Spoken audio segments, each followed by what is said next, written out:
right. Well, let's go ahead and get started. We are doing good morning, Claudia. We are doing our real estate bingo this month. So all of our trainings are related back to the bingo card. If you need a copy of it, throw that in the chat box and Abby will get you a copy of the bingo card. If you're from our office, you can find it in the Facebook group as well. So Monday, we covered our database, which would cover boxes like worked with the same client twice, right? Repeat business.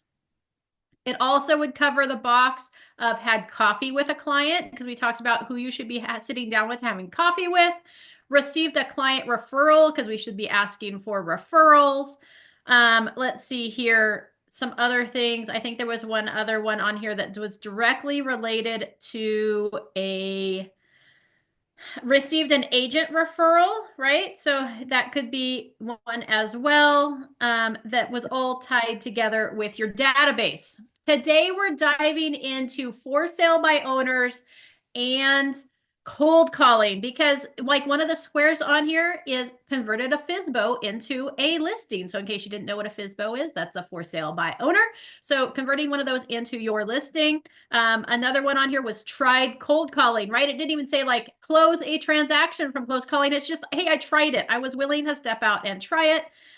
So those are a couple things that I was just double checking the squares to make sure that that covers most of them that are covered in these two things. Oh, this could Amy, I can't also hear be you. worked with a seller and a buyer in the same transaction. Iris, did you have something to say? Yeah, you lost audio for a minute there. Oh, that's sad. I'm Yeah. sorry. I was just covering the boxes that are on the real estate bingo card. I was like, what is this that I'm looking at? So cold calling and converting a FSBO could also mean that you're also working with a buyer and the seller in the same transaction, because maybe you have a buyer for that FSBO. So anyways, there's lots of things on this bingo card. We're talking again for sale by owner, FSBOs, and cold calling. So let's dive in first with cold calling today. I'm going to be upfront and say that in the current climate, with everything that's going on, cold calling is not my favorite option, but you can do it safe and effectively. So we want to make sure that anytime we're cold calling people, so people who haven't asked us to call them or given us permission to call them, that we are doing it in a TCPA compliant way. So that's doing it in a way that's compliant with the do not call registry. So just make sure that you're doing that. So wherever you're getting your list of phone numbers from, we want to make sure it's been scrubbed against the national do not call registry. Most places that you can get phone numbers from do scrub it against that. So just be aware of that. Where do you get phone numbers, right? That's the first question that usually comes up when we start talking about cold calling. There's lots of ways to do it. One of the easiest is most title companies, for a small fee, have a database of phone numbers that they will give you access to. I believe their database of numbers is scrubbed for most of them, but double check against the do not call registry. So that sets you up for success as well. Where do they get those numbers? Most of the time, it's the numbers that are registered when somebody closes on a transaction that get recorded as public information. So that's where most of those numbers come from. Back in the day, I actually got started in the business doing cold calls. So it is quite effective. It can be effective. So that's how I got my start. I actually got started doing loans back in like 2006 or 2007, and it was all cold calling. So it is effective. It does work. Just make sure you're doing it TCPA compliant way. Get those phone numbers. There's other ways to get them. You've got systems like Mojo or Land Voice, or those that can pull numbers for you, where you can do things like circle dialing. So maybe you pick a listing and you're going to call around it, which leads us to our next topic of, once we have phone numbers, who do we call, right? What's next? What do we do now that I've got this list of phone numbers? Or even I've got a source that can give me phone numbers, but who am I asking for? What phone numbers am I asking for? There's no wrong answer for that. You could just be like, I want all the people in this neighborhood, right? So maybe you're looking just at a specific neighborhood. Maybe the title company will have the ability that you could pick up phone numbers that have notice of default recorded against them, or maybe they have two or $300,000 worth of equity, right? We're trying to find people to call that is going to help us, that's going to put them in a position to either buy or sell. So maybe you're looking for, usually I don't have like renters phone numbers. So that would be a good option, but maybe you're looking at non-owner occupied homes for investor phone numbers, people who may want to invest in additional properties, right? So just think about who you want to target, who you want to call when it comes to cold calling. And every time I call somebody, I want to offer them value. So, when I got my start in the business doing cold calling, it wasn't the world that we live in now. Like, not everybody owned a cell phone. Most people still had home phones. Solar wasn't a thing back then, right? And neither were like I can't even think. Car warranties. I'm sure they were a thing, car warranties, but they weren't calling you every 10 seconds, offering you a car warranty or solar or all the telemarketers that are happening now. There were still telemarketers, but not as many.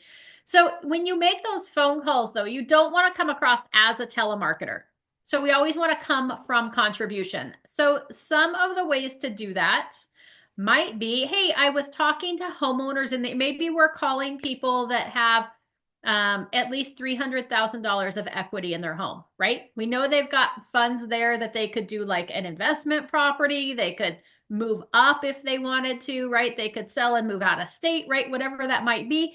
So maybe it's, hey, I'm talking to homeowners in the area because we don't want them to know that, hey, I'm talking to homeowners with at least $200,000 equity because now that's going to be like, oh, you know too much about me already. That makes me nervous. But maybe it's, hey, we're talking to homeowners in the area about how to get started investing in real estate. Is that something that you're interested in? Oh, right. Because now we've sparked that conversation of we know they've got equity. What can they do with that equity? Okay, we're talking to homeowners in the area about the potential of investing in other real estate options to build passive income. Is that something that's of interest to you? Right. And maybe you're doing like and maybe you want to take them from there into like an investor seminar or something to that effect, right? So there's so many options there that you can offer. So we just want to make sure again that we're coming from contribution. So some things that you could do is you can offer a newsletter. Maybe you already have that newsletter going because we talked about it last week with your database. Every month you're sending out that newsletter to people in your database. And maybe that newsletter has things like, hey, what's going on with the current market? What area activities are going on. So maybe you want to offer that to them. Hey, I'm a local agent in the area. I know you're probably not in a position to sell your house or not wanting to sell your home right now. That's not a big deal. But what I'd like to do is be able to just send you a newsletter on a monthly basis, keep you up to date of what's going on in the area and in the market. Is that something that would be a bit, beneficial to you? Well, yeah, actually, that would be perfect. What's the best email address to use, right? Our goal here is to build relationship, as it always is on a phone call.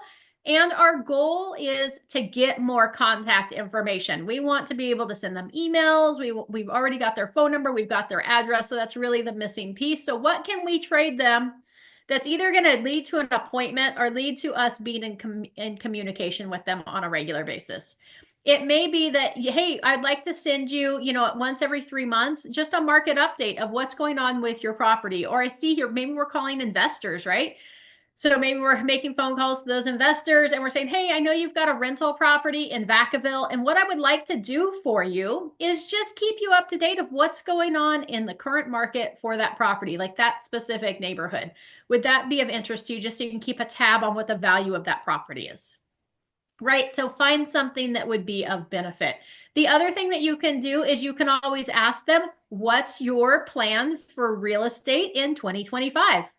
Right? The same plan that we talked about on our database when we're making those phone calls, we can use on cold calls as well.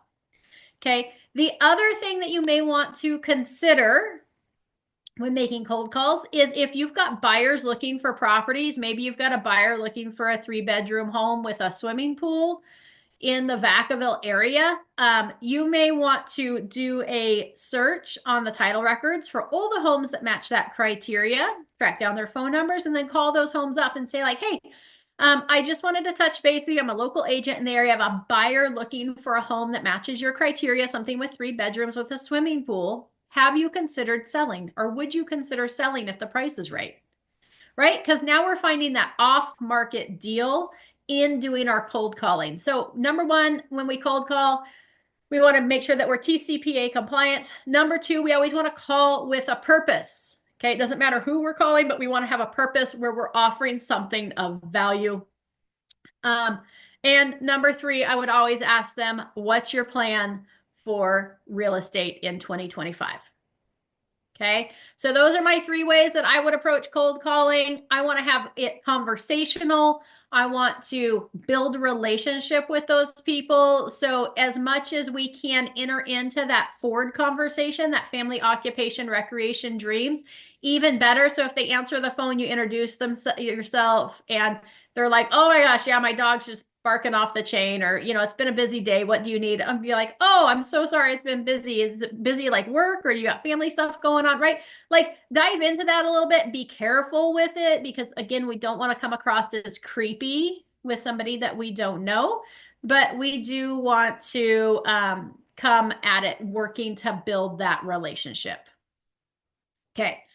Um, Again, goal here is to get them to a appointment is the primary objective. We want to find out what their goals are for 2025. If it's like, oh yeah, we were actually thinking about, moving up in house, or we were thinking about moving out of state, right? Whatever that might be, our goal is to set that appointment. Hey, I know you've talked about moving out of state. It doesn't sound like that's something that's solidified yet, but would it be helpful for me to come by your house, right?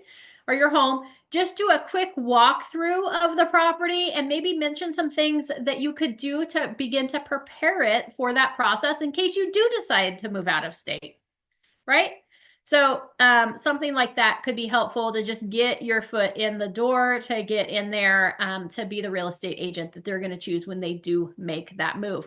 So again, there's no wrong person to call there. So that's what I would say for cold calling. Do people have questions on cold calling? I've got the chat box open. You can unmute yourself.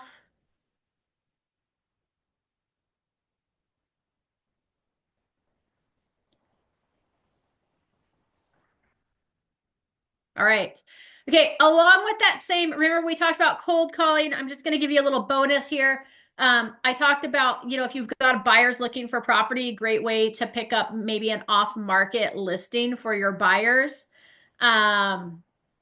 So another thing that you can do is you can do golden letters. So you're not going to be able to cross it off your bingo card doing golden letters, but it's still a form, I would say a form of cold calling. If they call you back and you have a conversation with them, then I would say that's a win for that box.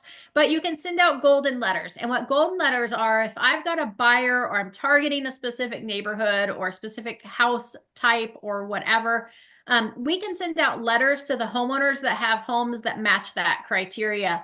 When we do something like that, we want to just make it really simple, sweet, to the point. We still need to introduce ourselves. It's still first point of contact. So you still need to have your DRE number on there or your license number. You still need to identify the office that you're with and have your name on there. But just something really simple. Like it should not be on letterhead.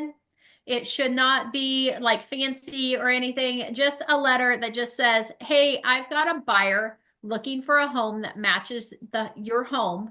Would you be interested in selling if the price was right?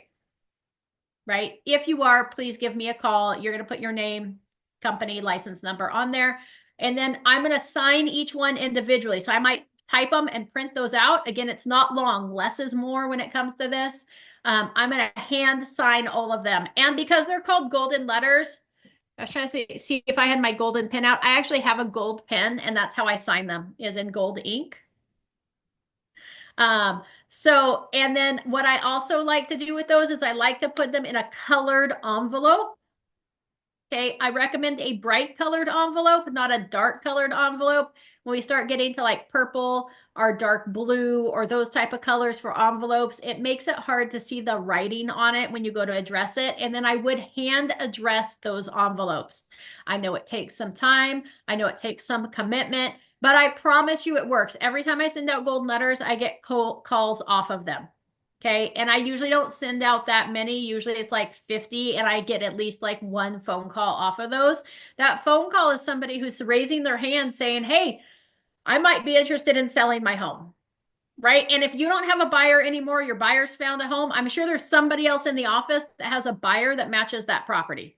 Okay. So the trick then is to have a conversation with them, see if they've got an idea of price in mind, see if you can come do a quick walkthrough of their property to see if you think it will match your buyer's criteria. And then again, if you don't have a buyer for it, then you're reaching out to the office and saying, hey, I've got a 3-bedroom, 2-bathroom home, potential off-market deal. Who's looking for one of those homes? The sellers are wanting X number of dollars, right?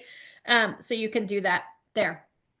Keep in mind when we do that, at least in California, there's a couple of different listing options for that. We could do a full listing agreement, or there is a single party compensation agreement that sets you up just for a transaction. So if you have a buyer that matches that property, and they don't want to necessarily list it, it would make sure that you're compensated for bringing them a buyer. So just kind of keep that in mind. There are some options there for that. But golden letters are a great way to do that, especially if you're hesitant to pick up the phone and make some phone calls. Okay. Golden letters is a way to kind of break the ice, get it out there. And get people to call you. Now, I will say that it generally sometimes takes more than one golden letter. So I might focus on the next 6 months on the same 50 properties or the same 100 properties for golden letters, and with the intention that I'm going to send out 3 or 4 different letters to them trying to get a response. AJ's question was some good spots to get phone numbers, and the number one source I would say, AJ, if we don't want to like pay a lot of money for something, would be go to your title rep. Your title rep, they have title pros and such where they can pull. There's usually a small fee to get the phone numbers. They also usually have email addresses too. So just so you know, you can usually pull those as well. And it's usually like pennies for each record. And you can specify, you can either do like a search for amount of equity, properties in default, properties that match certain criteria, properties in a specific neighborhood. Like they can sort it that way for you. And then it'll tell you ahead of time what the dollar amount is for the number of leads that you've selected. I think in the past I've done somewhere 100 to 200, and it's usually like $20 or something. Like it's not that much for a couple hundred leads. The other options are there are services out there that you can pay for, things like Land Voice, Mojo, those caller systems. They usually have the ability to pull those phone numbers as well for circle dialing or neighborhoods or different things like that. So they can pull those phone numbers. The nice thing about using a service like either like Mojo, Land Voice, and I believe most title companies is that it's already scrubbed against that do not call registry, which is what we want because we do not want to get in trouble. And remember, if we're making phone calls and anybody ever says, put me on your do not call list, please make sure to do that and delete that phone number from your database. We do not want to get in trouble. Any other questions on the cold calling portion of today's training? All right, moving right along, we are going to talk about for sale by owner properties, okay? And for sale by owners aren't that much different than cold calling. We always want to come from contribution. So every day you can do searches for sale by owners. One of the easiest places to find those is on Zillow. You could check Facebook Marketplace. You can check Craigslist. You still see them out there every once in a while. We have a ton of for sale by owners up here in this area. That's just the way it rolls up here. It's Solano County area, California. I don't think there's that many, but there are some that pop up. So you always want to be watching that market. Now, because there's limited inventory, especially in like Solano County or wherever you might be, if there's limited inventory, you want to make sure that you're going to stand out from other people. Okay. So the first thing is I would call that for sale by owner, and I would try to schedule an appointment to preview their property for a potential client. Okay. We want to get in that door, walk through. We want to get face to face with that seller and have conversations. Okay. So we're going to schedule an appointment to preview the property for a potential buyer. Now, our goal during that appointment is we want to make sure we walk through the property. We want to know what that is. We may want to fish around and ask them why they're selling, what they have going on, if they're wanting to leave the fridge, right? The washer dryer, what their plans are, right? We want to figure out what their motivation is. We can even ask, oh, how come you decided to do for sale by owner? Because maybe they have, right, some misconception out there that's been put out and they're like, well, I'm doing it this way because of X, right? I meant to look up the current stats prior to getting on this phone call, so I apologize for not doing that. But there are stats. The National Association of Realtors does have stats as to the sales price of a home with an agent versus not an agent. Previously, it was like 8%. Like your average home sold 8 to 10% higher when listed with an agent versus not. Okay, having that statistic is huge because if their one reason for listing their home for sale by owner is that they didn't want to pay a commission, then you can let them know that, hey, just so you know, something to think about is the average home that sells from with a realtor versus selling on their own sells 8 to 10% higher. Okay. And then you could go into, if you wanted to, you could even go into your spiel, or you could just kind of throw that out there and let it sit. Now, the other things that I would do when I'm doing that walkthrough and asking them, oh, are they doing open houses, right? Or are they, what are they doing to market the property? Where is it listed at, right? Where are they marketing it? We might want to talk about the benefits of the MLS. We may even want to bring, there's that new MLSA, the MLS addendum that talks about being listed in the multiple listing service, the benefits of, and the why we may not want to opt out. That might be something that we want to bring with us because we always want to make sure that we have like a pre-listing packet designed for sale by owners. Okay, so things like the statistics in there over what a home sells for when listed with an agent versus without, how the commissions are working these days, right? How we're doing those because it's a lot different than 6 months ago. We may even want to again have that MLSA in there so they can see the benefits of listing in the MLS, right? So some of the forms that we have these days make it really easy for us to market to for sale by owners. Now, the other thing we may want to do, because oftentimes, like if I was going to walk into a for sale by owners, I'm finding out their why that they're moving. I'm looking at their property, seeing if I've got any buyers that match it, because I can guarantee you that if I've got a buyer that matches it, then we can probably go ahead and get a commission negotiated as part of that transaction on the seller side, at least for them helping them secure that buyer. And then of course the buyer's going to pay me as well for the buyer side of the transaction.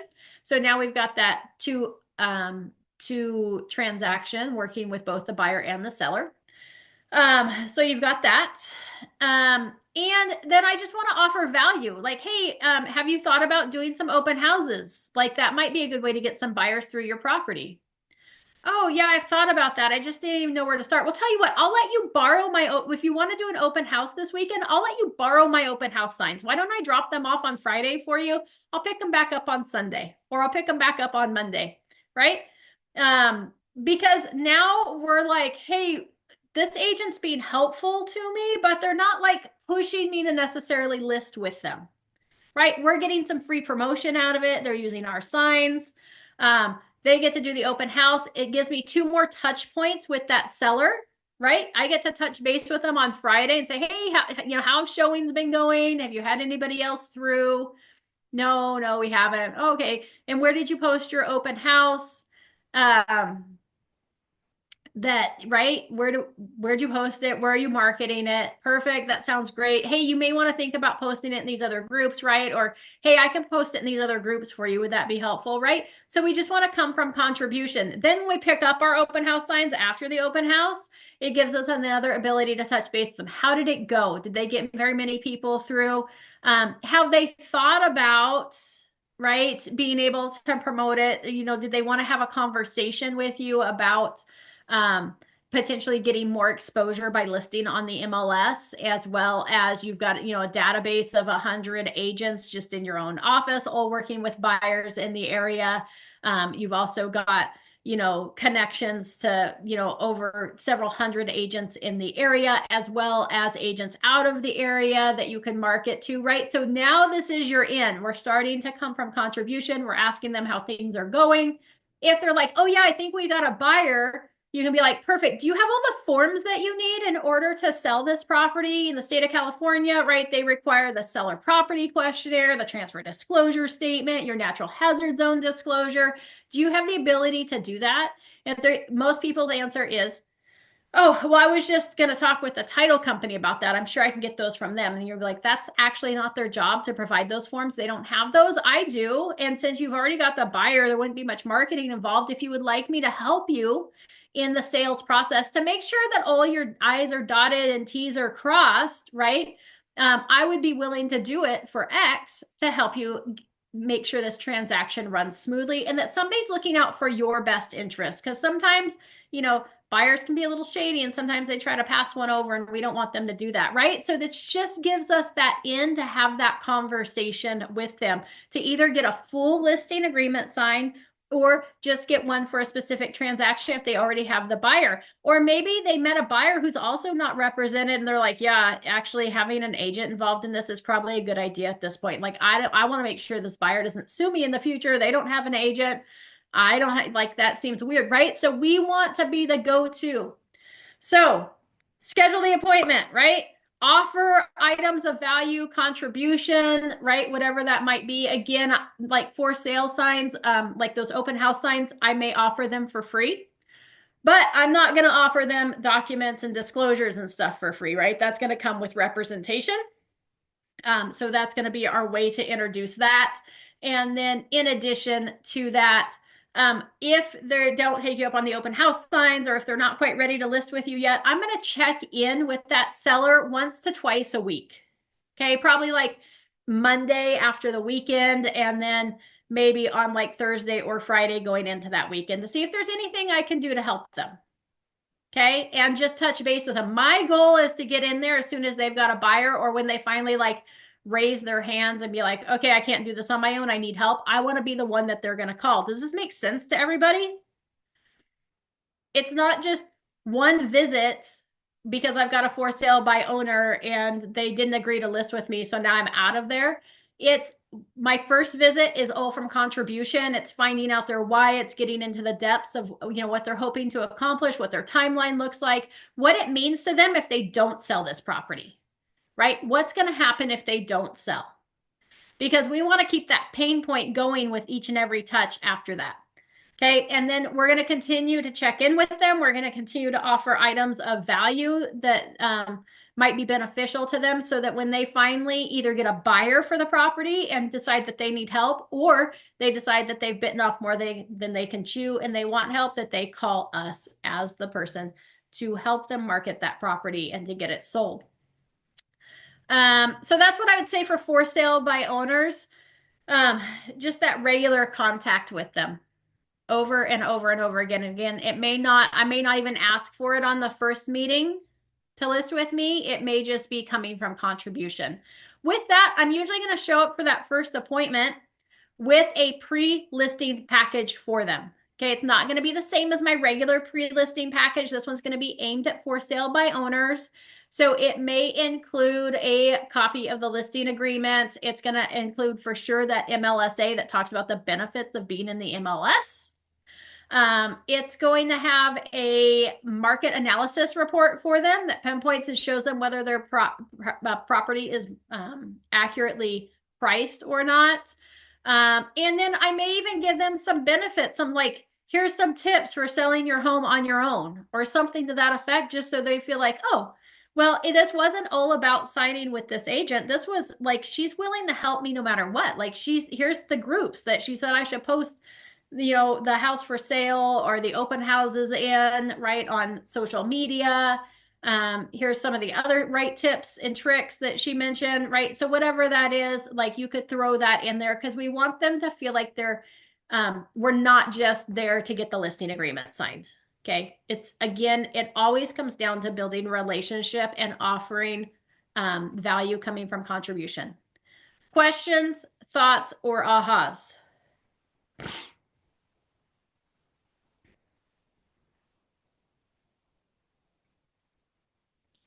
AJ, yes, it is odd that you get in trouble, but the car warranty people don't. There's probably some fine print somewhere on something you clicked on that gave them permission to call you, but you can always just, tell them to put you on their do not call list. Then they have to stop. Stop calling me. All right, fabulous. I hope you guys found this helpful.